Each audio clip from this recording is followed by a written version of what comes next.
नमस्कार विद्यार्थी मित्रों, paper 605 unit 1 feedback amplifier and oscillator circuit ना लेक्चर 7 में आप सौનું स्वागत છે। विद्यार्थी मित्रों, આપણે અત્યાર સુધી જે લેક્ચર 6 સ્ટડી કર્યા છે અથવા તો જે આપણે વિડિયો લેક્ચર્સ અથવા ઓફલાઈન થ્રુ જે સ્ટડી કર્યું છે, બસ હવે આપણે એના અંતિમ પડાવ પર છીએ। આપણે આગળના લેક્ચરની અંદર ઓસિલેટર પરિપથ વિશે, ઓસિલેટર સર્કિટ વિશે ડીપલી અભ્યાસ કર્યો હતો અને તમને સમજાવ્યું હતું કે બેઝિકલી ઓસિલેટર સર્કિટ શું છે અને એટલા માટે આપણે આને ક્લિયરલી સમજાવ્યું હતું કે જેથી કરીને પ્રેક્ટિકલ એક્ઝામ્સની અંદર પણ તમને આનો ફાયદો થઈ શકે। આને આપણે વધુ સમજવા માટે આપણે ઓલરેડી આગળના લેક્ચર્સની અંદર મેં તમને એક કમ્પ્યુટેશનલ ટૂલ્સ જે બેઝિકલી મલ્ટીસિમ નામનું સોફ્ટવેર છે એ ટૂલ્સની અંદર પણ તમને ઓસિલેટર પરિપથ બનાવી, બંને એલસી અને આરસી બંને ઓસિલેટર પરિપથ બનાવી અને તમને સમજાવ્યું હતું કે કેમ એલસી ઓસિલેટર સારો અને આરસી ઓસિલેટર સારો જ, પણ બેઝિકલી આરસી ઓસિલેટર ને કેમ ટેન્ક સર્કિટ નથી કહેવાતું અને ફક્ત કેમ એલસી ને જ ટેન્ક સર્કિટ કહેવાય છે, એ આખો કોન્સેપ્ટ આપણે પ્રોપરલી તમને સમજાયો છે। તો એ બધી વસ્તુ આપણે થોડું રિવિઝન કરી અને પછી હવે આપણે આપણા નેક્સ્ટ પોર્શન બાજુ આગળ વધીએ। મિત્રો, ઓસિલેટર સર્કિટ એટલે શું તે બહુ ક્લિયર હવે તમને સમજાઈ ગયું છે અને આપણે ક્લિયર ડેફિનેશન્સ પણ આપી હતી કે ડીસી પ્રવાહનો ઉપયોગ કરી અથવા ડીસી પાવરનો ઉપયોગ કરી અને એસી પાવર જનરેટ કરતા પરિપથને આપણે ઓસિલેટર સર્કિટ કહીશું। અને મેં આપણે સ્પષ્ટ કહ્યું હતું કે આ રૂપાંતર નથી, આપણે ડીસી નું એસી માં રૂપાંતર નથી કરતા, ડીસી નો ઉપયોગ કરી અને એસી પ્રોડ્યુસ કરીએ છીએ, તો એના આપણે ઓસિલેટર સર્કિટ તરીકે ઓળખીએ છીએ। ઓસિલેટર સર્કિટ એ બેઝિકલી બે પ્રકારના હોય છે as concern to the electronics, sinusoidal oscillator and relaxation oscillator. Sinusoidal એટલે સાઇન વક્રીય તરંગો અને બાકીના બધા જે તરંગો છે એને આપણે રિલેક્સેશન ઓસિલેટર તરીકે ઓળખીએ છીએ, જેમ કે સ્ક્વેર વેવ, ટ્રાયેંગલ, શોટૂથ એટસેટ્રા। આપણે એનો બ્લોક ડાયાગ્રામ પણ જોયેલો। ઓસિલેટર સર્કિટ બેઝિકલી ત્રણ સર્કિટોનું ભેગું કોમ્બિનેશન છે। પહેલું છે ઓસિલેટર પરિપથ ઇટસેલ્ફ, જે કાં તો એલસી અથવા તો આરસી થી બનેલો હોય। Secondly was the amplifier circuit, જે બેઝિકલી ટ્રાન્ઝિસ્ટર એમ્પ્લીફાયર અથવા તો ઓપરેશનલ એમ્પ્લીફાયર થી બનેલી હોય છે। અને the third one was the feedback circuit. અહીં આપણે ફીડબેક યાદ રાખો ખાસ, ઓસિલેટર પરિપથમાં ફીડબેક હંમેશા આપણે પોઝિટિવ લઈએ છીએ, એટલે અહીં આપણે પોઝિટિવ ફીડબેક આપવાનો થાય, એટલે આપણી ફીડબેક સર્કિટ પણ એવી હોવી જોઈએ કે જે આપણને પોઝિટિવલી આઉટપુટ અંદર આપે। ટૂંકમાં આપણે અહીંયા હાઈ ગેઇનની જરૂર છે, એટલા માટે આપણે ઓલવેઝ ઓસિલેટર પરિપથની અંદર પોઝિટિવ ફીડબેકનો ઉપયોગ કરીએ છીએ। તો ત્રણ સર્કિટોનું ભેગું કોમ્બિનેશન છે ઓસિલેટર પરિપથ। ઓકે, આપણે એ પણ જોયું હતું કે ઓસિલેટર બે પ્રકારના હોય છે, એલસી ઓસિલેટર અને આરસી ઓસિલેટર। આપણું એલસી કોમ્બિનેશન છે અને આપણું આરસી કોમ્બિનેશન થશે। આપણે બંનેના ઇક્વેશન પણ જોયા કે એલસી નું ઇક્વેશન હોય તો F is equal two 1/2π√LC પ્રમાણે ફ્રીક્વન્સી જનરેટ થશે અને આરસી નું હોય તો F is equal two 1/2πRC પ્રમાણે ફ્રીક્વન્સી જનરેટ થશે। અને આપણે નક્કી જોયું પણ ખરું એકચ્યુઅલી કમ્પ્યુટેશનલ ટૂલ્સની મદદથી, મલ્ટીસિમની મદદથી, કે એલસી ઓસિલેટર એ આરસી ઓસિલેટર કરતાં સારું કાર્ય કરે છે, કારણ કે બંને કમ્પોનન્ટ એલ અને C both are frequency dependence components, જ્યારે આર અને સી માં ફક્ત સી ફ્રીક્વન્સી ડિપેન્ડન્સ કમ્પોનન્ટ છે, whereas R is a DC component છે। તો એલસી એટલા માટે આપણે સારું રહે છે। એલસી ઓસિલેટર અને આરસી એકચ્યુઅલી આપણું જે એમ્પ્લીફાયર સર્કિટ છે એ બંનેનું કોમ્બિનેશન અથવા તો બે પરિપથો આપણે જોયા કે અહીંયા આપણે કંઈક કરતા, અહીં આપણે જે સિગ્નલ ઇનપુટ છે ત્યાં આપણે આ સર્કિટ કનેક્ટ કરી દઈએ તો અહીંથી એલસી પ્રોડ્યુસ થશે, એ જે સાઇનુસોઇડલ વેવ્સ પ્રોડ્યુસ થાય છે એ ટ્રાન્ઝિસ્ટર થ્રુ એમ્પ્લીફાયર થશે અને અહીં આપણને ફીડબેક મળે છે। એકચ્યુઅલી જે અહીંયા ફીડબેક મળે છે એ આપણે કોમન એમિટર ટ્રાન્ઝિસ્ટર યુઝ કરેલો છે અને કોમન એમિટર કન્ફિગ્યુરેશન હોવાથી અહીં જે આઉટપુટ મળે એના કરતાં ઉલટું આઉટપુટ મળે છે, એટલે જો આ ફીડબેક સીધો લેવામાં આવે તો એ નેગેટિવ ફીડબેક થશે, કારણ કે અહીં જે તરંગ છે અને આ તરંગ છે બંને એકબીજાને વ્યસ્ત છે, એટલે અહીંથી જો આપણે બારોબાર સીધો આઉટપુટ લઈ લઈએ તો એ આઉટપુટ આપણો ઓલવેઝ નેગેટિવ ફીડબેક તરીકે થશે। એટલે આપણે કંઈક એવી અહીંયા રચના ગોઠવવી જોઈએ કે જેથી કરીને આપણને અગેન જે આપણું સિગ્નલ છે જે આના કરતા 180 ડિગ્રી કળા તફાવત સાથે મળ્યું છે એ ફરી પાછું બીજું 180 ડિગ્રી કળા તફાવત થાય તો આપણને 360 ડિગ્રી એટલે કે 0 ડિગ્રી કળા તફાવત સાથે આઉટપુટ પાછો મળે અને એને આપણે પોઝિટિવ ફીડબેક તરીકે ઓળખીએ છીએ.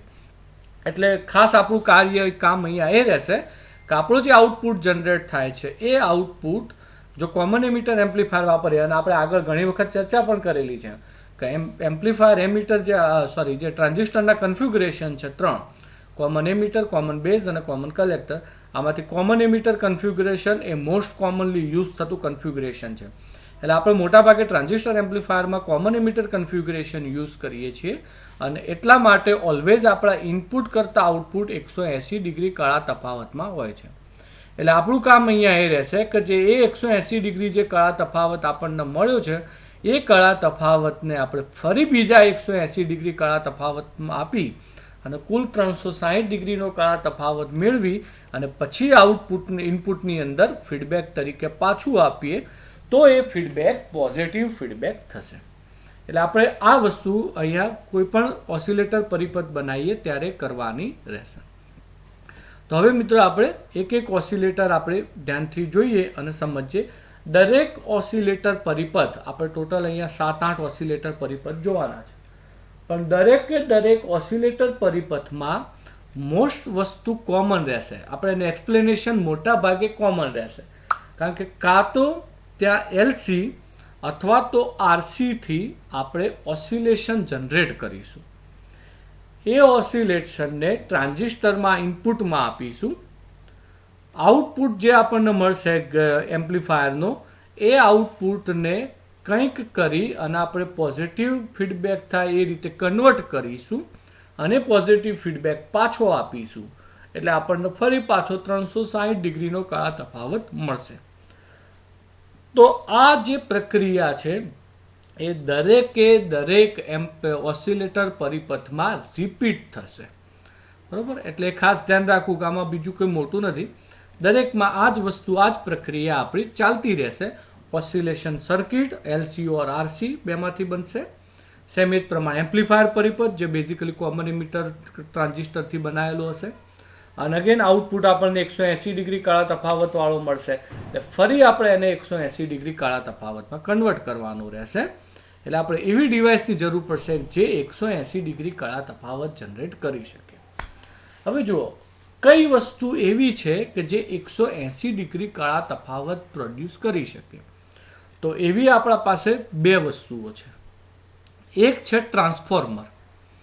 ટ્રાન્સફોર્મરના પ્રાઇમરી છેડામાં ધારો કે તમે કોઈક ઇનપુટ આપો છો, તો જ્યારે એના સેકન્ડરી છેડા પરથી આઉટપુટ લો, એટલે ઇનપુટની જે તમે પ્રાઇમરી છેડામાં જે ઇનપુટ આપ્યો છે એ મ્યુચ્યુઅલ ઇન્ડક્ટન્સ થ્રુ એના બીજા છેડા એટલે કે સેકન્ડરીમાં આઉટપુટમાં મળે છે.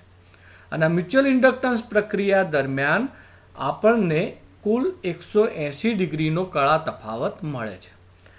એટલે આપણે જો ટ્રાન્ઝિસ્ટરમાંથી આઉટપુટ લીધો કોમન એમિટર કન્ફિગ્યુરેશનમાંથી 180 ડિગ્રીનો મળ્યો છે, અગેન એ આઉટપુટને આપણે ટ્રાન્સફોર્મરના પ્રાઇમરી છેડામાં આપીએ અને સેકન્ડરી પરથી આઉટપુટ લઈએ તો બીજો 180 ડિગ્રીનો કળા તફાવત મળે અને ઇનપુટ આપણો ફરી પાછો અંદર જાય એટલે પોઝિટિવ ફીડબેક મળે.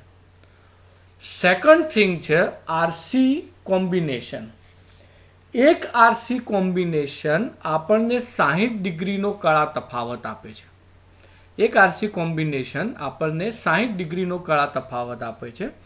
આપણે 180 ડિગ્રીનો કળા તફાવત કરવો હોય તો આપણે એવા 3 કોમ્બિનેશન મૂકવા પડે, આરસી અને આરસી.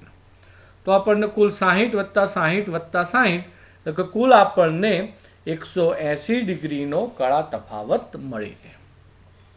તો આ પ્રમાણે આપણી પાસે બે આઈટમો છે. કાં તો ટ્રાન્સફોર્મર એટલે ઇન્ડક્ટર, બેઝિકલી ગૂંચળું. કાં તો આપણે ગૂંચળો પરથી આઉટપુટ લઈ અને આપણે લઈએ તો એ આપણને 180 ડિગ્રી કળા તફાવત આપે.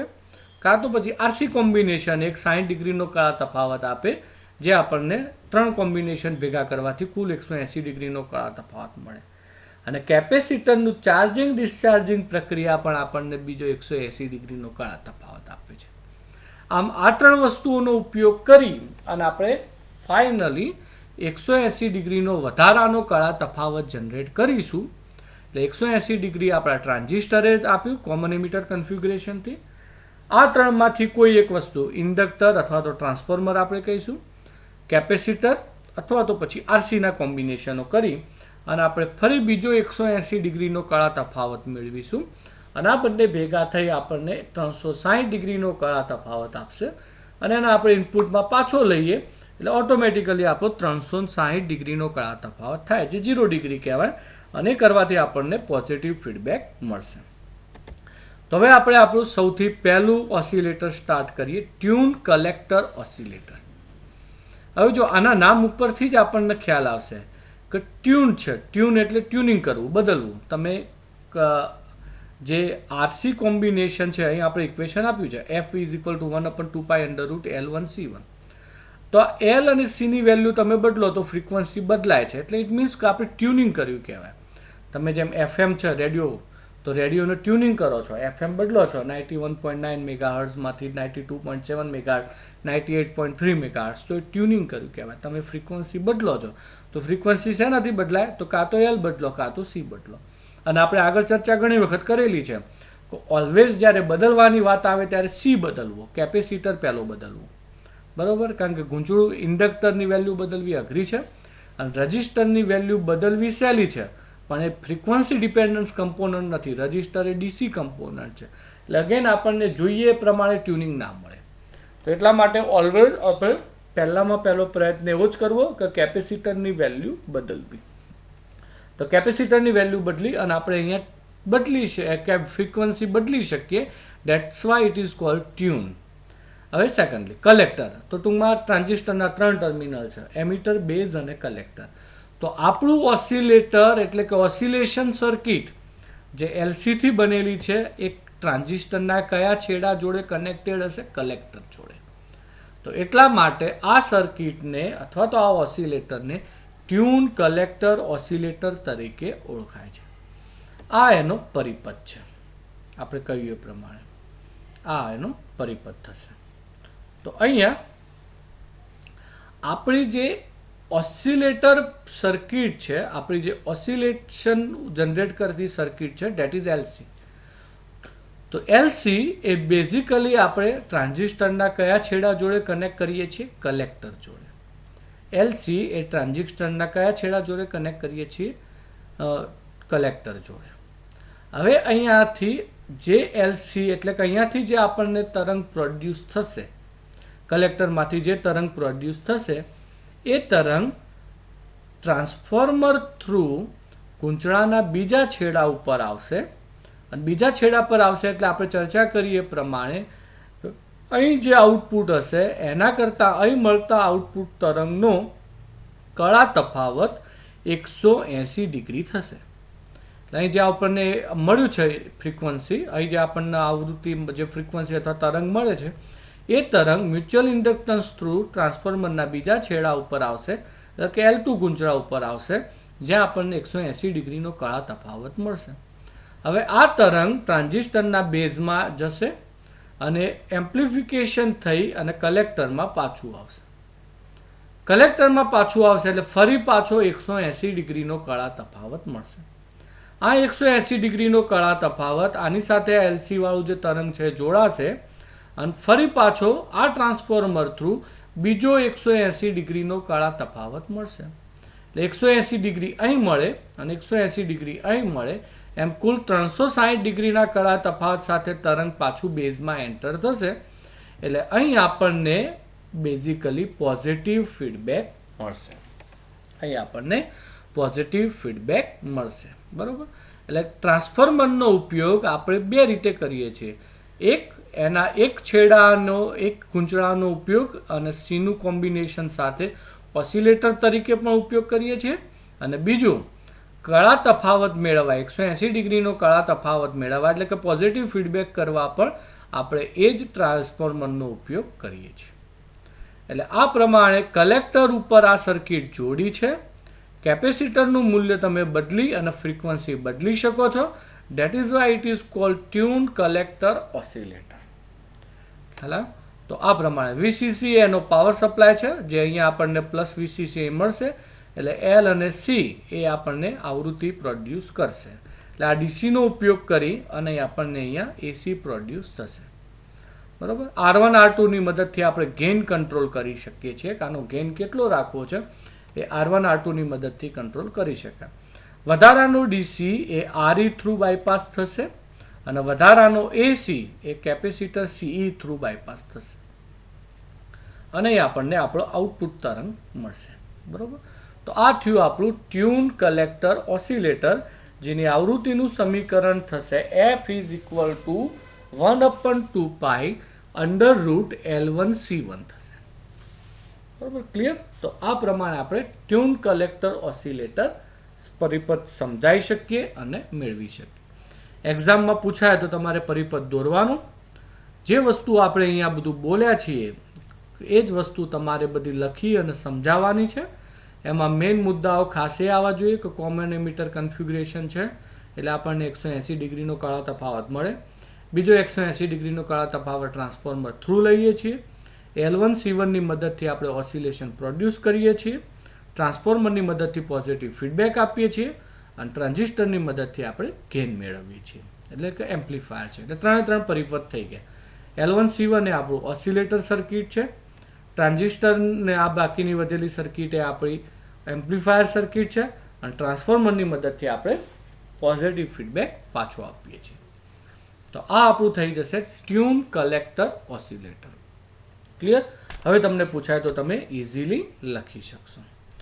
હવે આપણે આપણા સેકન્ડ ઓસિલેટર પર જઈએ. સેકન્ડ ઓસિલેટર છે ટ્યુન એમીટર ઓસિલેટર. હવે તમને એકદમ આઈડિયા થોડો વધારે ક્લિયર થઈ ગયો શું કરવાનું છે, ક્યાં કરવાનું છે, કઈ રીતે કરવાનું. ટ્યુન એટલે ફ્રીક્વન્સી બદલાય. ફ્રીક્વન્સી આપણે બદલી શકીએ ટ્યુન, અને બેઝિકલી કેપેસિટરની વેલ્યુ બદલશો એટલે ઓટોમેટિકલી ફ્રીક્વન્સી બદલાશે. નાવ ઓસિલેશન સર્કિટ જે LC થી બનેલી હશે, એ ઓસિલેશન સર્કિટ આ ઓસિલેટરમાં કયા જગ્યાએ જોવા મળશે? એમીટર ઉપર જોવા મળશે. કઈ જગ્યાએ જોવા મળશે? તો એમીટર ઉપર આપણને જોવા મળશે. તો આ એનો પરિપથ થશે. આપણો પ્લસ વીસીસી, અહીંથી આપણે RB થ્રુ ટ્રાન્ઝિસ્ટરને ઇનપુટ આપીએ છીએ, અહીં આપણો આઉટપુટ મળશે અને એ મીટરમાં આપણને ટ્યુન સર્કિટ જોવા મળશે. એ મીટરમાં આપણને ટ્યુન સર્કિટ જોવા મળશે. અને અગેન આપણે પોઝિટિવ ફીડબેક જોઈએ છે, તો પોઝિટિવ ફીડબેક મેળવવા માટે અગેન આપણે શું કરવું પડે? જે આઉટપુટ પ્રોડ્યુસ થયો છે એને આપણે ઓસિલેશન સર્કિટમાં પાછો આપવો પડે. એટલે પાછો આપવા માટે આપણે અગેન ટ્રાન્સફોર્મરનો ઉપયોગ કરી અને પાછો આપીએ છીએ. અહીં કેવું થશે એ ક્લિયરલી સમજો તો વસ્તુ આવી છે. C1 અને L1 આ બંને ભેગા થઈ આ બંને મળી એટલે કે આ ઓસિલેશન સર્કિટ બનાવશે, ઓસિલેટર સર્કિટ બનશે, જે C1 અને L1 થી બનશે, જેનું સમીકરણ એ જ હશે 1/2π √L1C1. તો C1 અને L1 ની મદદથી ઓસિલેટર પરિપથ બનશે.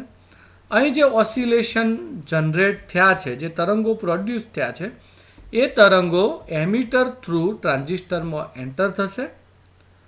આ ટ્રાન્ઝિસ્ટરમાં જે એન્ટર થયા છે એ અગેન કલેક્ટર થ્રુ આઉટપુટમાં મળશે.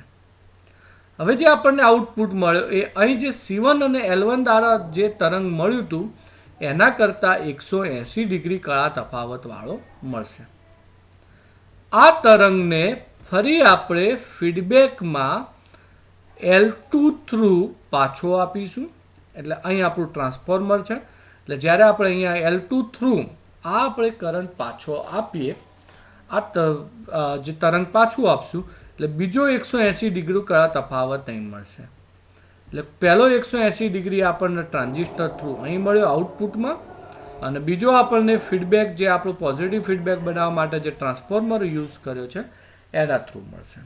આમ કુલ આપણને 180 ડિગ્રીનો કળા તફાવત મળશે અને ફરી પાછો એ જ તરંગ આપણા એટલે કે ટ્રાન્ઝિસ્ટરમાં ઇનપુટ તરીકે પાછું જશે. એ જ તરંગ આપણે ફરી પાછું આઉટપુટમાં મળશે, 180 ડિગ્રી અહીં મળશે, 180 ડિગ્રી અહીં મળશે, આમ 360 પાછું જશે અને આપણને ફાઇનલી આઉટપુટ મળશે. તો આ પ્રમાણે આપણે એમિટરની અંદર એલસી નો ઉપયોગ કરી એલ અને સી નો ઓસિલેટર સર્કિટ તરીકે ઉપયોગ કરી અને આપણે આપણો ઈચ્છિત ઓસિલેશન મેળવી શકીએ છીએ. C1 એ આપણો કેપેસિટર જેને આપણે બદલી અને ટ્યુનિંગ મેળવી શકીએ, એટલે કે ફ્રીક્વન્સી બદલી શકીએ છીએ. આ એનું ફ્રીક્વન્સીનું સમીકરણ થશે, જે એના જ રહેશે f = 1/2π√L1C1.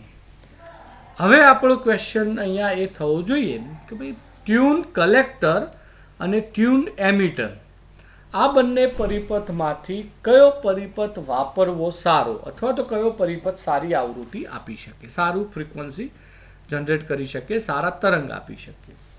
તો જો પહેલું તમને અહીંયા સીધે સીધું બતાવ્યું.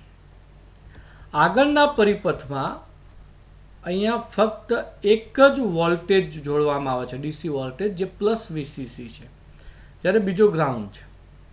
એક જ વોલ્ટેજ જોડવામાં આવે પ્લસ વીસીસી, જ્યારે બીજો ગ્રાઉન્ડ છે.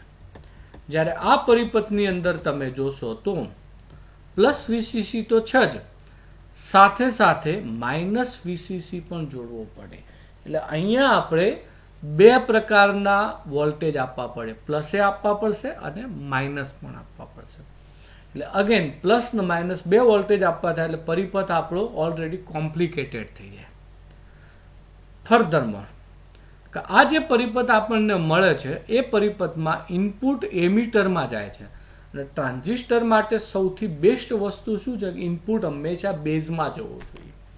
એટલે અહીંયા એમિટરમાં ઇનપુટ જાય એટલે આપણા ડિસ્ટર્બન્સ વધી જાય, કારણ કે એમિટર બેઝિકલી વધારાના કરંટ એસી અથવા તો ડીસી કરંટને બાયપાસ કરવાનું કામ કરે છે. જ્યારે અહીં આપણે ત્યાંથી જ ઇનપુટ આપીએ છીએ એટલે આપણા તરંગોમાં ડિસ્ટર્બન્સ નોઇઝ વધી જાય, એટલે આપણને બહુ સારા તરંગો મળે નહીં. એટલા માટે ઓલવેઝ ટ્યુન એમિટર ઓસિલેટર પરિપથ પ્રેક્ટિકલી અથવા તો વ્યવહારુ ઉપયોગ લેવાતો નથી. વ્યવહારમાં આપણે એનો બહુ ઉપયોગ કરતા નથી, ટ્યુન કલેક્ટરનો ઉપયોગ કરીએ છીએ. આજે આપણો પરિપથ હતો 1/2π√L1C1.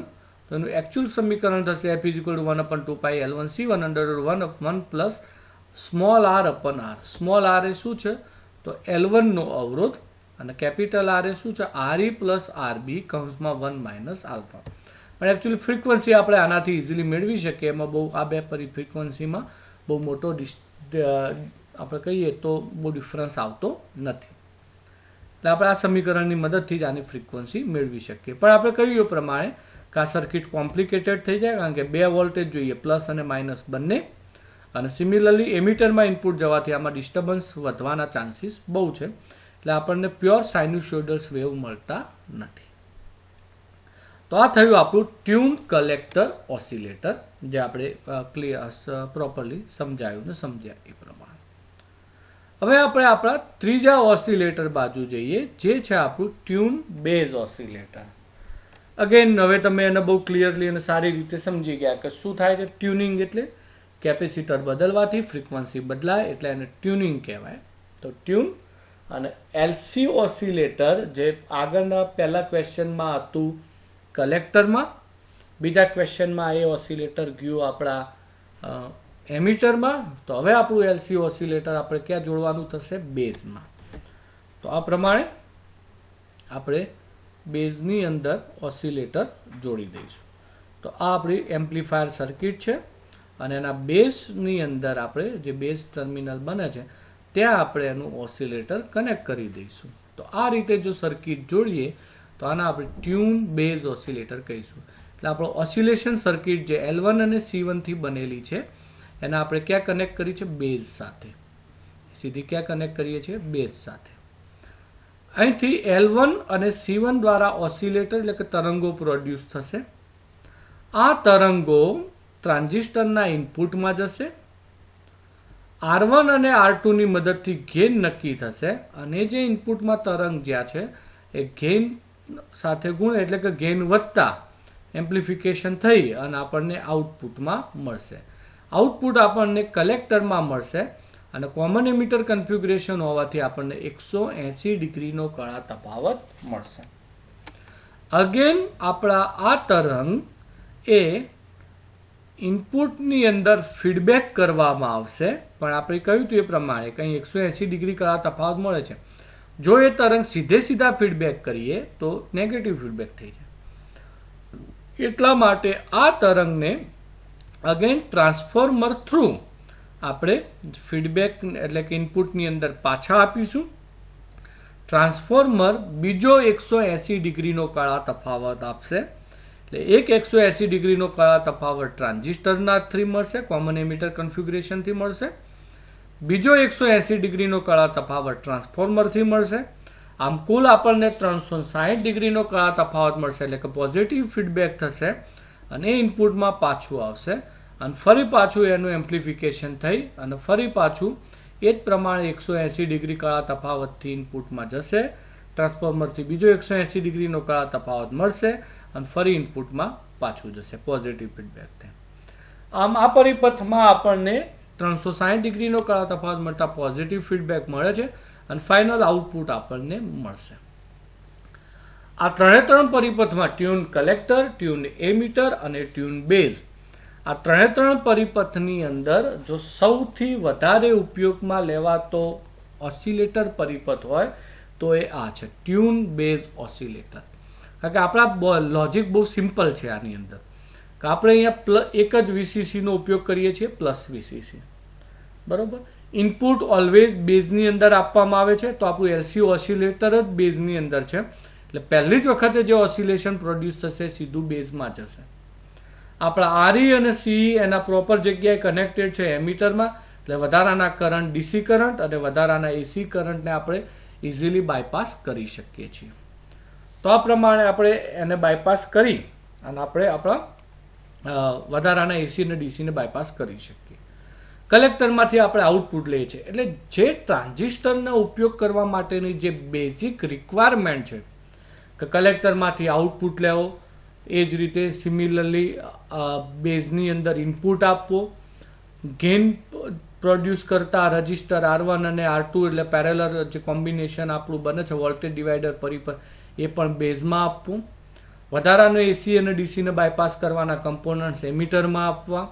તો આ બધી જ પરિસ્થિતિ આ સર્કિટની અંદર આપણી રિક્વાયરમેન્ટ જે છે બધી ફૂલફિલ થાય છે.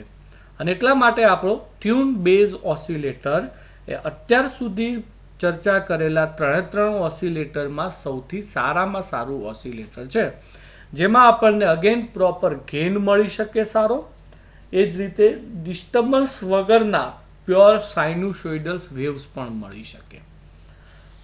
તો આ આપણું ટ્યુન બેઝ ઓસિલેટર થશે અને જેનો ફ્રીક્વન્સી ઇક્વેશન આ પ્રમાણે એઝ યુઝ્યુઅલ સેમ રહેશે, 1/2π√L1C1.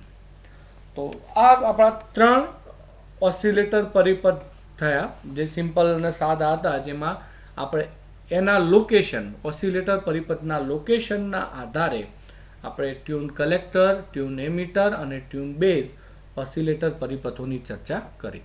એક્ઝામમાં તમને કોઈ પણ પરિપથ પૂછાય અથવા તો કોઈ પણ વસ્તુ વિશે પૂછાય તો તમે ઇઝીલી હવે લખી શકશો. હવે આપણે આપણા આગળના પરિપથ જોઈએ અને સમજીએ. નેક્સ્ટ તમારો છે હાર્ટલી ઓસિલેટર, જે ઓલરેડી તમે સેમિસ્ટર 5 ની અંદર પ્રેક્ટિકલમાં ભણીને આવેલા છો. હાર્ટલી ઓસિલેટર એ તમે સેમિસ્ટર 5 ની અંદર પ્રેક્ટિકલમાં સ્ટડી કરીને આવેલા છો. તો હવે એ સર્કિટ જોયા પછી અથવા તો સમજ્યા પછી તમને ખ્યાલ આવી જવું જોઈએ કે આ ઓસિલેટરમાં અને આપણા જે સાદા ઓસિલેટર છે એમાં શું ફરક છે. હાર્ટલી ઓસિલેટર એ બેઝિકલી હાર્ટલી નામના વૈજ્ઞાનિકે શોધેલું ઓસિલેટર છે અને એના નામ ઉપરથી હાર્ટલી ઓસિલેટર પડેલું છે. આ પણ એક એલસી પ્રકારનું જ ઓસિલેટર છે. આમાં પણ ઓસિલેશન પરિપથ તરીકે એલ અને સી નો જ ઉપયોગ થાય છે. બરાબર. તો આ એક એલસી પ્રકારનું જ ઓસિલેટર છે. પણ આ પરિપથમાં શું ડિફરન્સ કરેલું છે, તો જો આ પરિપથની આપણે ચર્ચા કરીએ તો આ પરિપથની અંદર હાર્ટલીએ એક થોડો વેરિએશન, એક થોડો ચેન્જ કરેલો છે. અને ચેન્જ શું હતો, તો એ ચેન્જ એવો હતો કે એને એક ઇન્ડક્ટરના બદલે બે ઇન્ડક્ટરનો ઉપયોગ કર્યો, L1 અને L2. નોર્મલી આપણે શું કરતા, અહીંયા એક જ ઇન્ડક્ટર લગાવતા L અને LC ની મદદથી આપણે ઓસિલેશન પ્રોડ્યુસ કરતા હતા. પણ હાર્ટલી નામના વૈજ્ઞાનિકે અહીંયા એક ઇન્ડક્ટરના બદલે બે ઇન્ડક્ટરનો ઉપયોગ કર્યો, L1 અને L2, અને એ બંનેનું ભેગું કોમ્બિનેશન એ L બનશે, અને L સાથે C નું કોમ્બિનેશન મળી અને આપણા ઓસિલેશન પ્રોડ્યુસ કરશે. આ કરવાથી ફાયદો શું થાય? તો આ કરવાથી ફાયદો એ હતો કે તમને L1 અને L2 બે અલગ અલગ ઓસિલેટર, બે અલગ અલગ ઇન્ડક્ટર મળે છે. બે અલગ અલગ ઇન્ડક્ટર હોવાથી એ બે ઇન્ડક્ટરના લીધે જે આપણે એકચ્યુઅલી આમાં શું કરવું પડતું આગળના ઓસિલેટરમાં આપણે 180 ડિગ્રીનો કળા તફાવત મેળવવા માટે આપણે ટ્રાન્સફોર્મર મૂકવું પડતું. ટ્રાન્સફોર્મર મૂકવાથી આપણને 180 ડિગ્રીનો કળા તફાવત મળી જતો હતો મ્યુચ્યુઅલ ઇન્ડક્ટન્સ થ્રુ, પણ ત્યાં આપણને કરંટ લોસ જતો, કારણ કે ટ્રાન્સફોર્મરના એક છેડા ઉપર તમે ઇનપુટ આપો છો, બીજા છેડા ઉપર એટલે કે સેકન્ડરી ઉપર તમે આઉટપુટ લો છો, બે વચ્ચે કોઈ કનેક્શન નથી, અને કનેક્શન ના હોવાના લીધે કરંટ લોસ થાય, એડી કરંટ લોસ જેને આપણે ઘણી વાર કહીએ છીએ. તો ત્યાં કરંટ લોસ થાય છે.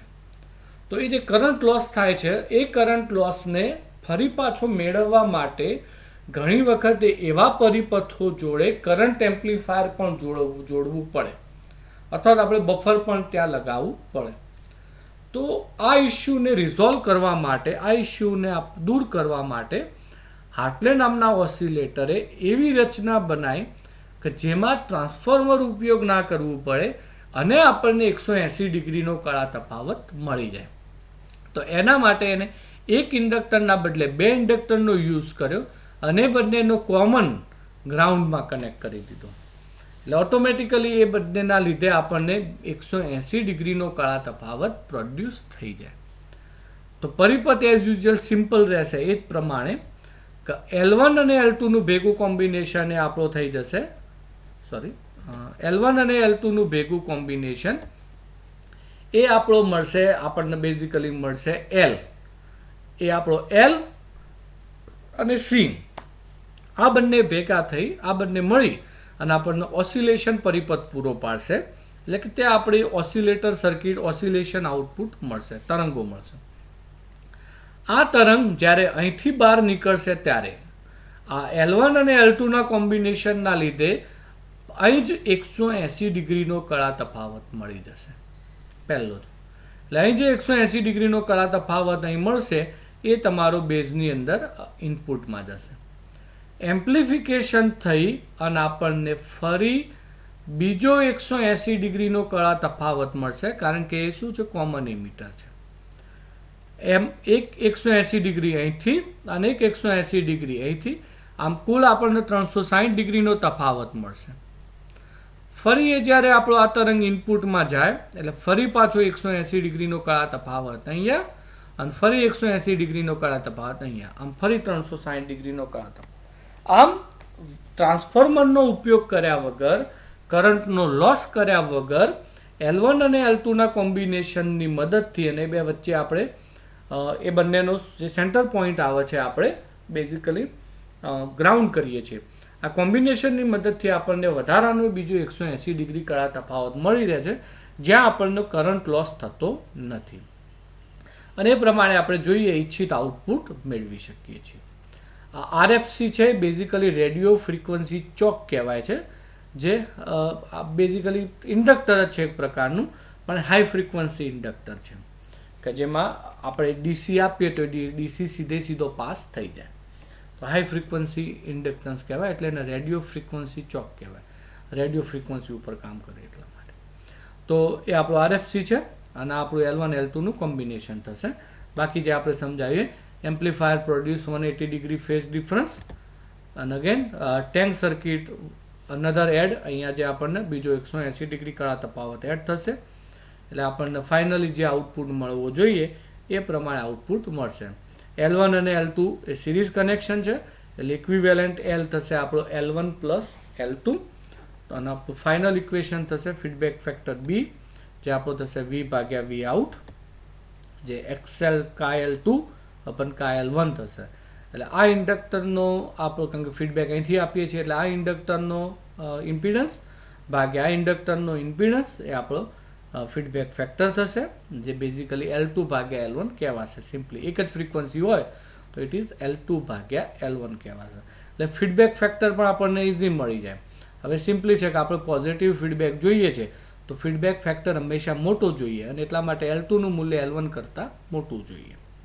તો આપણને એ મળી જાય. ફ્રીક્વન્સી આપણી ઇક્વેશન આ રહેશે, f is equal to 1/2π √LC, જ્યાં L is equal to L1 plus L2, that's why it is 1/2π √L1 plus L2 અને C1 થશે. તો આ પ્રમાણે આપણે હાર્ટલી ઓસિલેટરમાં, કારણ કે આ ઓસિલેટરનું ઇમ્પોર્ટન્સ કેમ છે અથવા તો કેમ એ ઉપયોગ થાય છે, તો આ બધું ઓલરેડી તમે સેમ 5 ની અંદર સ્ટડી કરી ચૂક્યા છો. પણ એનું લોજિક શું છે એ તમને હવે થોડો ખ્યાલ આવશે કે આપણે ટ્રાન્સફોર્મર વાપર્યા વગર 180 ડિગ્રી કળા તફાવત જોઈએ છે અને એટલા માટે જ આપણે L1 અને L2 નું કોમ્બિનેશન બનાવી અને આપણે 180 ડિગ્રીનો કળા તફાવત મેળવીએ છીએ, જ્યાં આપણો કરંટ લોસ થતો નથી. અને ફીડબેક ફેક્ટર પણ તમે સિમ્પલી કેલ્ક્યુલેટ કરી શકો L2/L1. ધારો કે તમારો L2 જે L2 છે 2 મિલી હેનરી છે, L1 એ તમારો 1 મિલી હેનરી હોય તો ઓટોમેટિક ફીડબેક ફેક્ટર થઈ જશે 2. બરોબર. અને પોઝિટિવ ફીડબેક જોઈએ એટલે ઓલવેઝ ફીડબેક ફેક્ટર એ 1 કરતાં મોટો આપણે રાખીએ છીએ. અને એનું ઇક્વેશન પણ easily f is equal to 1/2π √LC, જ્યાં L એ L1 અને L2 નું કોમ્બિનેશન થશે, જે શ્રેણીમાં કોમ્બિનેશન છે, સિરીઝ કોમ્બિનેશન છે. એટલે એ થઈ જશે L is equal to L1 plus L2. તો આ થયું આપણું હાર્ટલે ઓસિલેટર. અહીં સુધી રાખીએ છીએ હાર્ટલી ઓસિલેટર સુધી. હવે નેક્સ્ટ લેક્ચરમાં આપણે આપણો યુનિટ પૂરો કરી દઈશું. હવે બીજા 4 ઓસિલેટર બાકી છે, તો 4 ઓસિલેટર પણ સમજી અને આપણે પછી આપણો યુનિટ પૂરો કરીશું. તો અહીંયા સુધી રાખીએ છીએ. હવે તમે ઓસિલેટર પરિપથ વિશે ઘણું બધું સમજી ચૂક્યા છો, ઘણું બધું ક્લિયર તમારા મગજમાં થઈ ગયું છે. છતાં પણ કોઈ ડાઉટ હોય, કોઈ ક્વેશ્ચન હોય તો નોટ ડાઉન કરી રાખજો. જ્યારે મળીશું ત્યારે એનું સોલ્યુશન આપણે કરી દઈશું. Thank you for listening. જય હિન્દ, જય ભારત.